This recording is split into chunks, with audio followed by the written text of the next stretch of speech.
child development and play in the early childhood classroom. Now, when we talk about play, we're really talking about the child's job at school.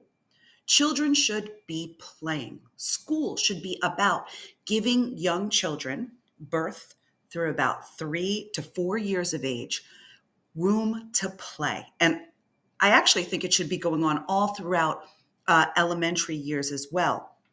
Play is the backbone of children's learning in early childhood. And it's really difficult when you've got parents who aren't thrilled with this, who really feel that children should be getting an academic education when we're talking about young children. But the more that we know about child development, the more we know that this is incorrect. It works against what we know in terms of child development. Children need to learn to play. They need to have play in order as well to learn about the world around them. Play teaches them everything that they need to know as young children. It helps with their physical development. It helps build strong, healthy bodies. It allows them to do fine, large, and motor skills. So when they're playing outside, they're running, they're jumping, they're using their bodies. This is fundamental in learning how to exist in the world. They learn how to manage their stress by running around, by being physical with each other. They learn about coordination and they get confidence in their ability to move. We also know that this has a lot to do with their social development. They learn about cooperation, how to negotiate space. They learn how to play together. They learn about rules, and they learn how to solve problems in real time. Another thing that it helps develop is emotional development. So they learn to have fun. And that's so important that kids are having fun. They learn empathy when another child falls. They run over, they talk to them. They learn about resilience, how to keep doing something even if it doesn't work. They learn about self-confidence, that they can accomplish tasks or goals. They also learn impulse control. When everything doesn't go their way, they don't push a friend over. They learn how to negotiate the world around them. It's also critically important when it comes to cognitive development. So they learn about scientific and mathematical thinking. And you're thinking, how does play do that? Well, when they're using blocks, when they're doing puzzles, when they're counting out cookies, when they're doing play school, all of these things help them to learn about those scientific and mathematical thinking. They learn about research and inquiry skills. If a building falls down, how do I put it back up so that it stays put? What do I need? Do I need a wider base? How can I accomplish the goal that I want to accomplish by getting from one side of this tree to the other side of the tree? Each one of these things really helps them to think about the goals that they want and figure out ways to accomplish them.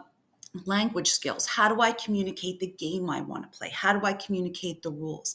Literacy skills, when they incorporate books or they incorporate signs into their learning. So although parents are just seeing kids at play, and teachers may be just seeing children at play, this is actually the way for children to learn. So a lot of times we want to pull out those worksheets. We want children to be doing their ABCs. All of this is secondary to children playing. It is exactly what they should be doing in the early years, and it's something that we should be promoting in our classrooms. So when we think about play, there's lots of different stages of play. So we start out with the unoccupied stage of play. This is a time when they're babies. They're moving their hands, moving their feet. They're starting to coo and have a good time. It's not a game with rules, but it's a game that keeps children involved. They love the feeling of their bodies moving in space. And it's not pre-planned, but it's something they're doing that they're really enjoying. Solitary play is when children are playing on their own. It doesn't really involve the children around them, but they have a game or they have something that they're doing that they're really enjoying. The onlooker is the next stage of play, where a child is looking at children playing around them, but they're not really getting involved yet. They're just making a note of what's happening around them, and they're engaged with the play around them, but they are not yet engaged with other children. The next stage is parallel play. where we have two children or a group of children who are playing, but they're not playing together. They're playing next to each other. And this is called parallel play. We typically see this about 1 or 2 years old, like 1.5 to 2.5, where they're starting to really just play next to each other. But they don't have that relation yet where they're starting to interact. We start to get to that more interactive during the associative stage, where they're still playing independently, but they might be building buildings. I'll build this building, you build this building. They're starting to talk to each other, perhaps sharing toys, and perhaps giving each other notes on what to do. So we've got a little bit more interaction going on in that associative stage. And then we hit the cooperative stage, where they're really playing with one another. They're engaged in the same type of game. They might be setting out rules with each other. They may be, you'll be the mom, I'll be the baby. So that's the game. That's when they start to really get into that rich imaginary or game playing stage. Now, Piaget talks about this as well, and he talks about the cognitive stages of play. He talks about the functional stage, which we've already talked about, is that unoccupied, solitary, spectator, onlooker. So that unoccupied, where they're playing, they're moving their hands or feet in space. The solitary, where they're playing on their own, or they're looking at everybody else playing and not yet become a part of it. The constructive stage, where they're still doing that solitary play or that parallel play that's next to them.